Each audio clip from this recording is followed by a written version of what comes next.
of these things overlay and kind of make a little shift. We adjust ourselves just a little bit.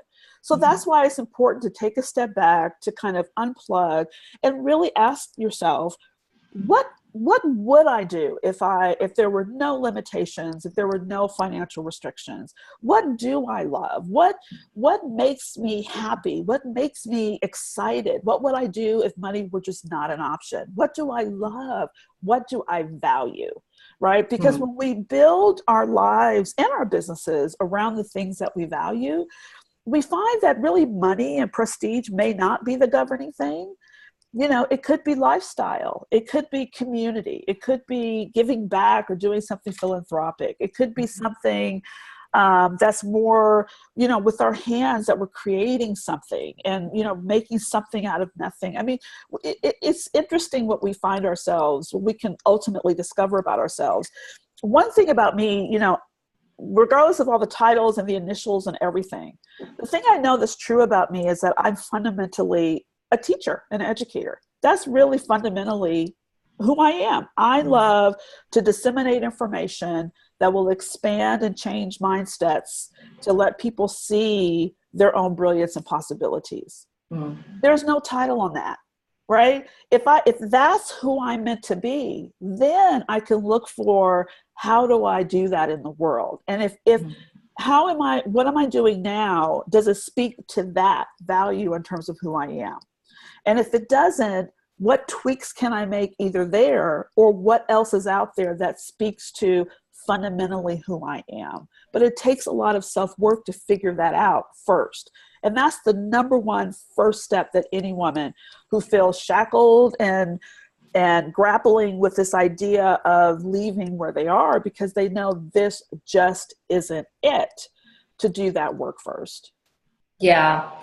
It was very difficult for me, especially when you start a business. Oh, yeah. And you have always led with the income, right? When you're in the corporate world, how much money am I going to make? Right. And then you transition into, what do I really want? But that doesn't always transition to making a lot of money in the beginning. Beginning. That's a great, right. In the beginning. In the beginning. But it's that beginning that's so challenging for most people to embrace. And especially moms. It's hard because you have the responsibility, right? You have, like, my kids. I have to feed these people. College, you're thinking. They eat a lot. Right? They have sports and they want to do things and they want vacations, and college is around the corner. I mean, I have 2 in college now. I absolutely, it's a challenge. Yeah, it is. Yeah, it's a hard balance to say, and maybe do it after. And for me too, it was like, okay, do I continue to make a ton of money, or do I start my identity now instead of grappling and being miserable? Because really, truly, I walk in my insurance office unhappy, miserable, and asking so much questions, what is out there for me? Is this all that life has to offer? Is there more out there, and you start asking those questions, but there's only questions, no answers. And it's tough to find the answers when you're in that little bubble that you can't even seem to open your mind to other possibilities. Right. So, yeah. And if you find yourself asking those questions, that's why it's important, particularly for women, to get connected in community. Either find, a coach, a group, or some pocket where people are speaking that language who are also feeling that way too. So one, you don't feel isolated, because sometimes we'll internalize on ourselves and quickly and think, I must be crazy. What am I thinking? And we'll have other people out there, like I said, people thought I was crazy, who will reinforce that you're crazy. Yes. So then you say, okay, well, maybe I'm just going through something. Let me get over it. And then, really dig deeper. And that's why it's important to connect with someone who can validate that what you're feeling is true. And it's probably your internal soul calling and crying out, saying, there's something else out there for us. Let's find it. Because, I started I was telling someone earlier that I was in a massive car accident, and I'm not saying that this is the catalyst that people should go through, but when I was in that car accident and I was in a wheelchair for 6 months, I was, bedridden while I was getting ready, healing rather. And I realized that in my hustle of, getting to the top and doing everything that I could do, I wasn't available with my kids. Now, in my head, I was doing all this hustling and making all this money because it was for my children, right? It was for us to have a better lifestyle, but I wasn't engaged with them. I realized that I was daycares, babysitters while I was traveling and doing all this stuff because I wanted a better lifestyle when all my children wanted was me. And as I started to work from home and started my own businesses, my kids were involved in my business.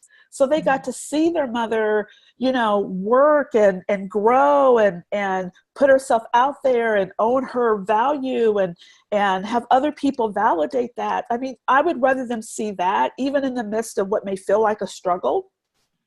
And even though my income dipped initially, they were more joyous to have me there than all of me being away from them, making more money to give them more things, right? It's the presence. It's the presence. It's being there and being present and including them in the process. And I never, I didn't like quit my job on Tuesday and start a business on Thursday or Friday, right? So it is a journey, and I would suggest, doing some things to financially or your family support that you need to do before you do make that leap. I think that is important.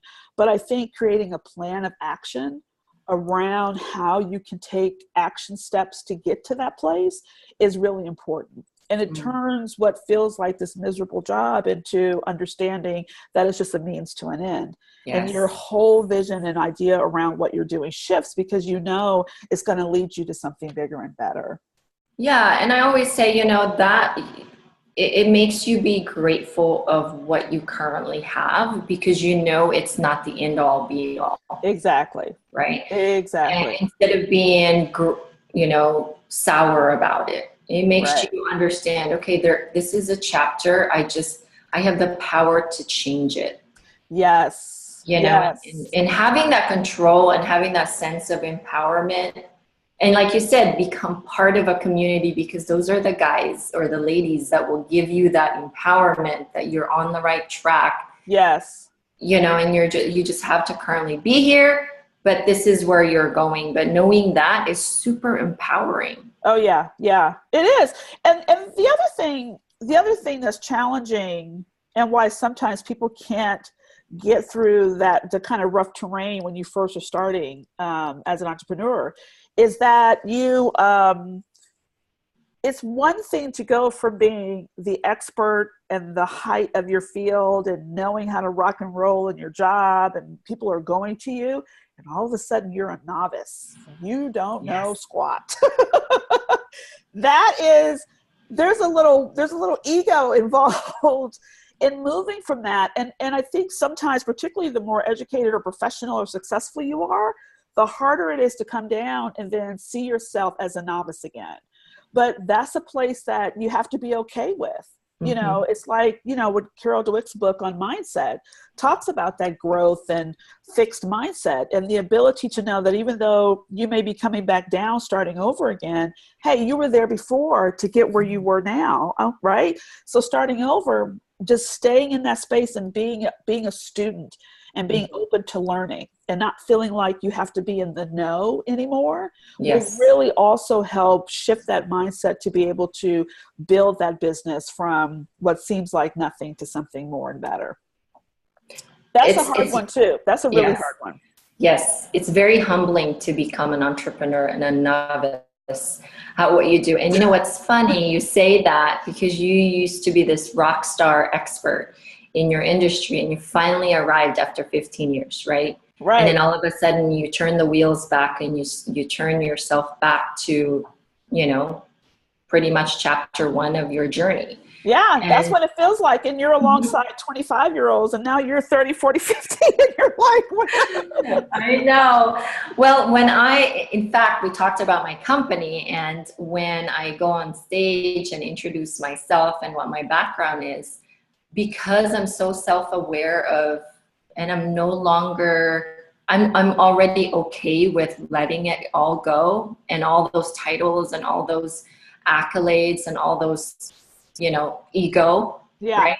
Yeah. When I go on stage and introduce myself and what my background is, I make fun of it. And I say, I used to be a hotshot insurance professional, because that's what you think of yourself. Yeah.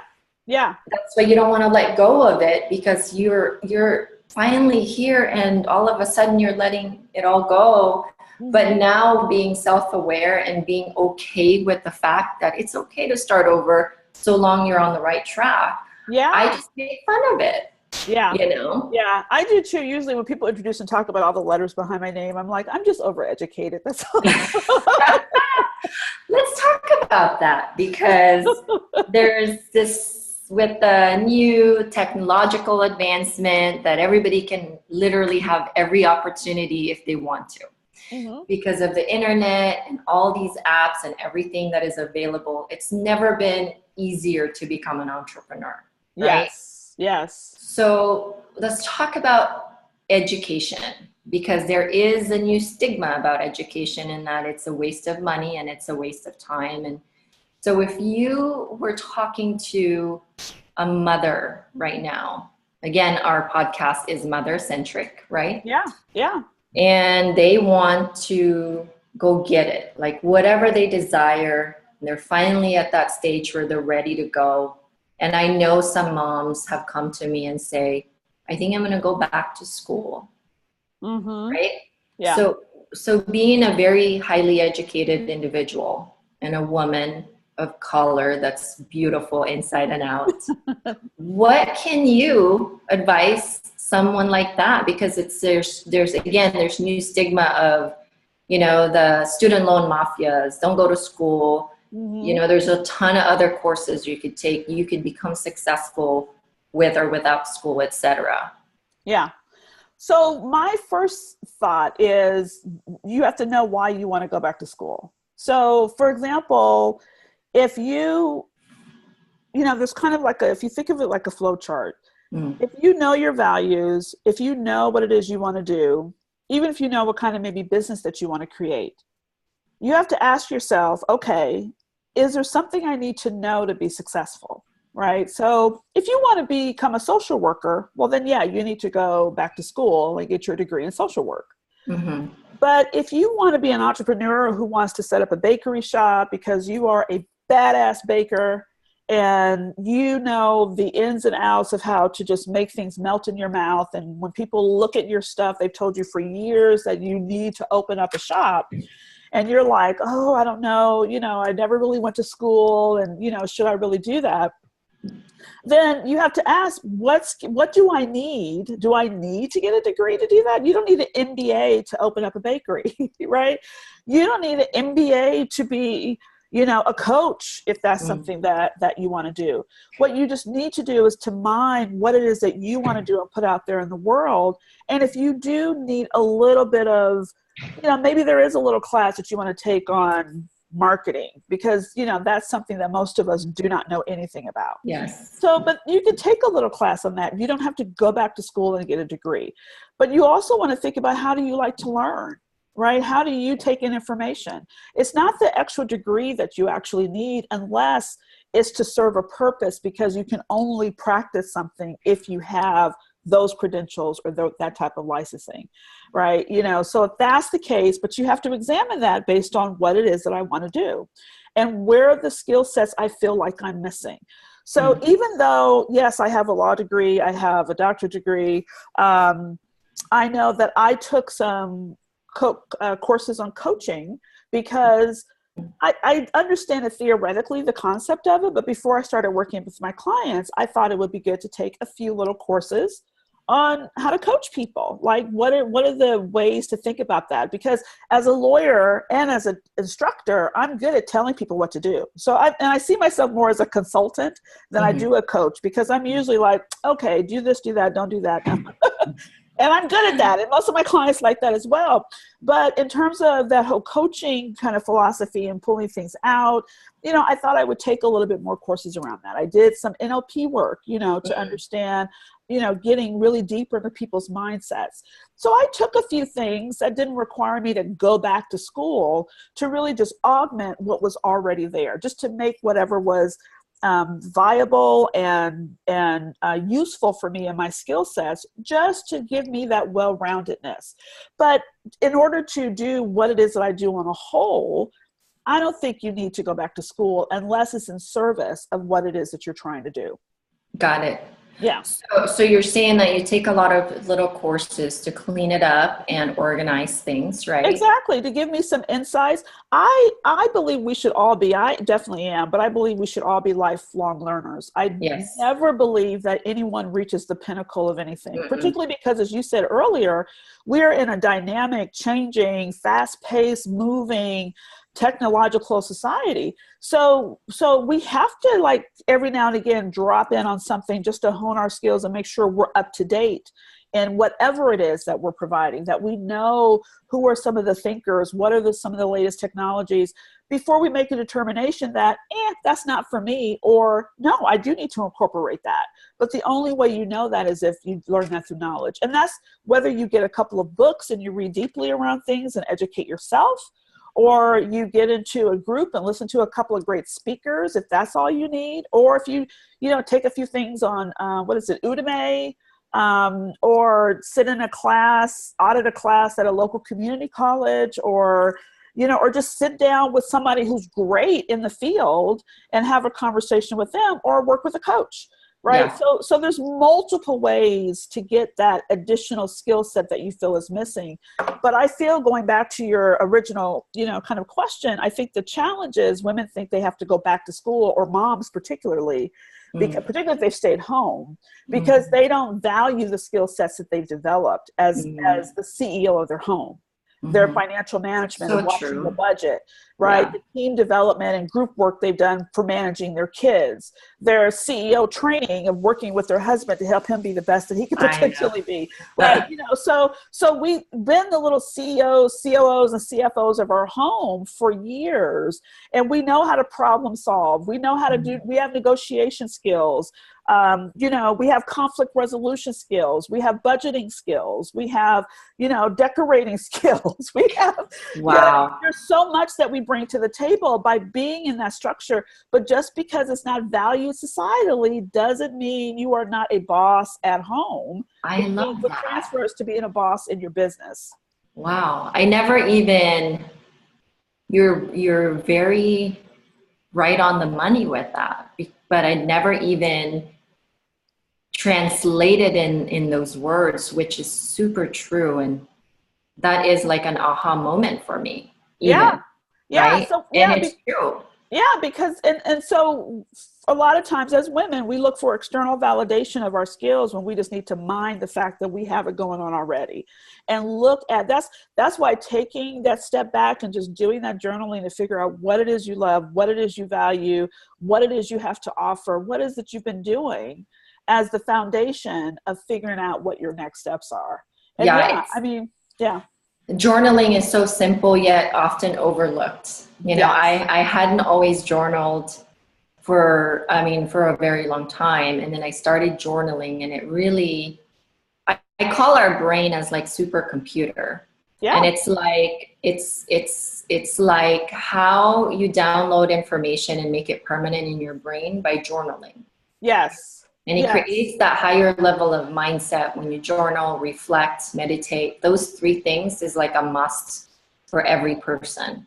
I agree. And the thing that journaling does, and the reason why, and when I say journaling, everyone does it differently. So there's no one way to do it. Mm-hmm. But I always keep a notepad by my bed. I mean, even last night I woke up at 3 a.m. and something came to me and I just wrote it down and then went back to sleep. Right. Mm-hmm. But it's an opportunity to get what's up here on paper, mm-hmm. so that you can look at it, because what happens is it'll come in our mind and we'll dismiss it. Mm-hmm. Oh, I can't do that. Mm-hmm. That's too big. Oh no, I'd have to go to school. I can't. So it comes in our mind and we dismiss it, we talk about it, we degrade it, and we get rid of it. And it could be a gem of information that is discovering who you are and what you want to do, that can really be the linchpin to what your business is, or what offering you're going to give to your client, or what service that you want to create. And so it's important to capture those thoughts without judgment, so that we can actually look at them and think, I said that 2 years ago and I'm still saying the same thing today. Or I had this idea and I see 3 people actually doing this exact idea I had. Maybe there's something to that. Right. It's funny because I went to the eWomen's Network Summit here with Brittany and Twyla and all those beautiful ladies. Yeah. And Sandra Yancey said something about a download of information. Yes. Right? And I never called it a download of information. Now I do. And those are the little classes and the little, courses that you kind of accumulate over time. Yes. And I wrote this book, The Sixth Sense. And the way that it came about is just through actually frustration with my children. And the way that I was kind of scolding them, or I was about to, and I took a pause, and then I started journaling I kind of dictated it on my phone because I stopped while driving because I was coaching them throughout the process of not listening to me and, things of that nature. And it's so simple when I came up with this little mini booklet, such a simple, kind of like journaling, such a simple process of using all your 5 senses to develop, and the power of all 5, it develops your 6th sense. And it's something that everyone already know, and everyone already know about journaling, and we just don't do it. And the minute that I started journaling is the minute I started actually expanding in my business and starting to grow because of the information that's being downloaded. Yes. And I think the more info we have in the brain, but we don't write it down, we don't make room for more info. Right, we don't, because the brain will kick some out to take in more, and we're constantly taking in more information, and we have millions of thoughts that go through our head, and then they get last one in, what is it, first one in, last one out. The accounting method. Right, exactly. So that is why, it's like I said, why I keep pen and paper, or even just recording things sometimes if I don't have it with me, just to capture the thought. Because how many times has this happened that you thought about something and then you're like, what did I thought about this earlier. In the shower. Yeah, right. And I heard someone said that the reason that we remember things in showers, it's a physiological thing because of the pressure of the water on us. It stimulates our brain. I heard that and I thought that makes sense, because why is it when you're in showers you can solve the world's issues when you're in a class? And they say it's a physiological thing with the pressure of the water on you. Wow. It stimulates the brain. Wow. So there is a scientific explanation. There is a scientific explanation to it. No wonder the best ideas for me come while I'm taking a shower. Yep. Wow. And I think somebody invented something that you can write on in the shower now. So really? So you can capture the thoughts. Wow. I thought, I kind of want a little peace while I'm in there. I don't want to constantly be thinking about it. But it's nice to then jot that down or record that on your phone. When you come out. But you're right. A lot of the things that helps us move to these levels of success are so simple. And it really is a lot of is listening to ourselves, getting back in touch with ourselves, valuing our thoughts, valuing our perspectives, not believing that what we know, that this is it. To know that we can still grow and learn, but to also value our past experience, our knowledge, our skill sets, what we do know, and mining that data to support us in the things that we do. I think, and like I said, because we live in more of, this kind of binary society of it's either this or that, we don't allow for this multiplicity of possibilities of the in-between. Right? Of the either or, of the and but. We don't allow for that. We don't allow for all of it. as women, particularly as moms, we're mothers, we're wives, we're daughters, we're the heads of our homes, or we're working in our jobs. I mean, we're friends, girlfriends, right? We're sisters. We hold so many roles, and there's a wealth of knowledge that we find in each of these roles that we hold.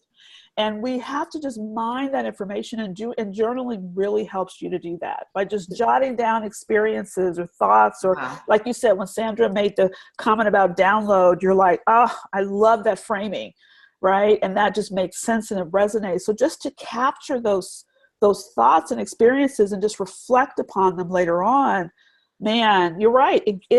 As you grow and expand, the possibilities grow and expand, and ultimately your business grows and expands. It's very true. So I saw on your page the other day, you posted, ask what everybody's reading, what book everybody's reading. And when you say the possibility and there's binary and there's nothing in between, I actually thought of writing what I just read. I'm not reading it right now because I already finished it.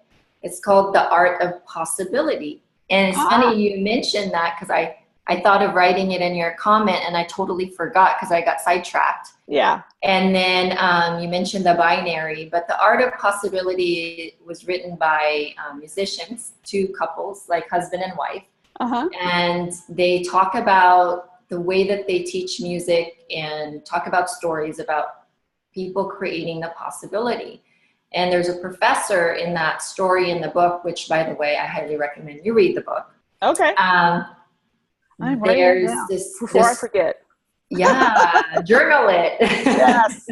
There's students that a professor gave everybody an A, but with a condition. Not everybody deserved the A, but the condition was, if you can write down by May next year what you're going to do from now until May to deserve the A, I will give you the A.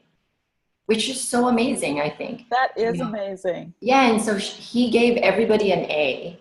And by the May next year, they wrote themselves as if they're already there. Yes.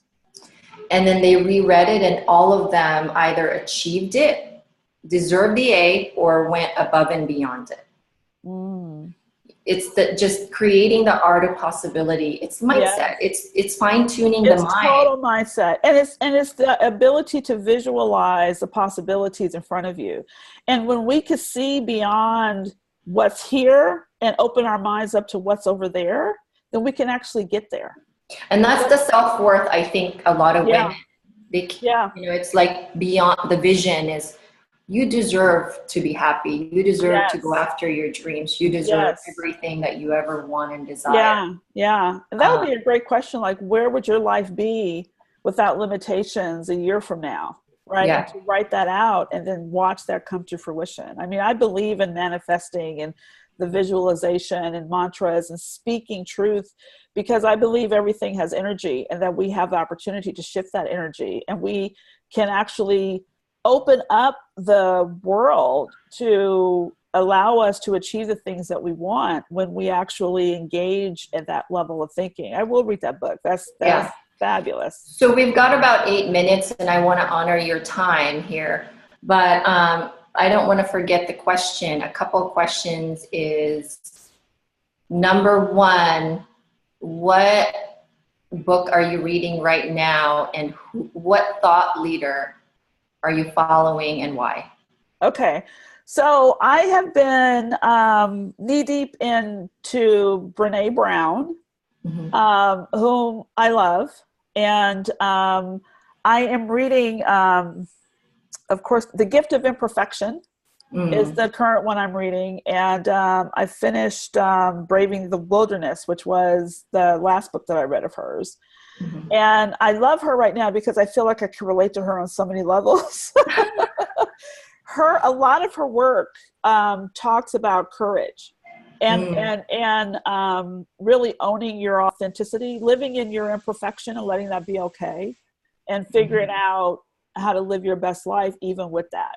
So there's such honesty and authenticity in how she writes. I really resonate with it, and I really love that. So Brene Brown is one of my, it's interesting too, because she also references, authors that I read that helped inform me. So that's another reason, like Bell Hooks and, works of Maya Angelou that she talks about. And, I'm going to digress for a moment, but it's interesting, particularly in Braving the Wilderness. Somebody brought that up in the list when I said, what book are you reading? Because I do that to get what books I should be reading, right? I love, it helps to inform me. But there is initially a piece where she talked about growing up. We're about the same age, so being in kindergarten in like the late 60s, which, I was.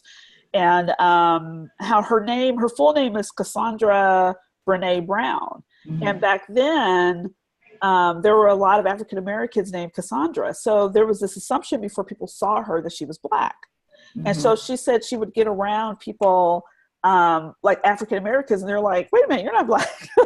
And then she would get around others, and they were like, wait a minute, we thought, like, even she said for an interview or something, and they thought that she was, they thought she was Black. And, I only say that to say that my name is Carol Parker. And I had the exact opposite kind of thing. So I say all that to say just that I just relate to, but it's interesting how society's way of thinking can really overlay on ourselves and can make us forget who we are and our significance if we allow other people's ideas of us to define who we are. So anyway, but besides that, she's a sociologist, she's a researcher, she's a Ph.D, so I relate to that too. But I love her work around courage and bravery, particularly for women. I mean, that's a lot of what she writes about. So I would highly recommend her as someone to cool. Yeah. To follow and to read the book. Yes. All in one. Yes. One last question, because I only have 5 more minutes. And so at the end of all of this journey, you're on your deathbed. Your entire life flashes right in front of you. You've accomplished everything. You've left no stones unturned. You killed it in life. You have everything you've ever wanted. Your kids ask you their last question, Mom, what are the top 3 things you're proud of accomplishing as a mother? What are those 3 things? That I raised conscious, confident, and children who are good stewards of the world, that love their lives, love what they do, and that they give back generously to make the world better than how they found it. That I know that I have made an impact on the lives of women to help them find their journey and their path to align, to live in alignment with their true north and their purpose, so that they're living and changing the world. So the ripple effect of that is amazing. And that, I did it afraid. That, that even through the doubts, the fears, my own insecurity, because I have them. I know people sometimes don't believe that, but through my own. We all do, right? I know, but people like sometimes think, oh, no, not you. But yeah, through my own insecurities, my own doubts, my own, limitations, whether self-imposed or societally imposed, that I did it anyway, and I did it afraid. So those are the 3 things. That's awesome. Well, I want to thank you super much for being on the podcast. Thank you for having me. This was fun. I can literally talk to you for 5 hours. I know. Which I think we did last time we had coffee, so we're going to do that again. I know. Well, one of the things that I noticed, a very little time left, but I want to let you know that you, as you were talking and I was listening, is that you remind me a lot of Oprah Winfrey. Wow. I would think that every day of the week. And on amazing. Yes. Super Soul Sunday. I think she has a show. Yeah, thank you. Thank you. Well, thank you so much. And I appreciate your time. Have an awesome week. We still have like 4 days ahead of us. I know, you too. And thank you so much for having me on. It was my absolute pleasure. Oh my gosh, are you kidding? I'll have you on again. So let us know. Can you tell the listeners where we can find you on social media and all that? Yes, I am on Facebook and Instagram. My website is evolvingyourimage.com. And my Facebook is Evolve Your Image, and my Instagram is Evolve Your Image. And you'll find me on those places trying to give love and inspiration and insight as much as possible. And wearing some amazing, stylish, appropriate to your whole energy clothes. And that's what you do, right? It's part of what you do, not all. It's part of it, definitely. I think that's an important thing. You know, what you wear impacts how you feel about yourself. And so it's important to engage in that self-love and self-care by being considerate about what you put on your body. Awesome. Well, thanks, Carol. Yeah, thank you. Have a great day. You too. Bye-bye. Bye.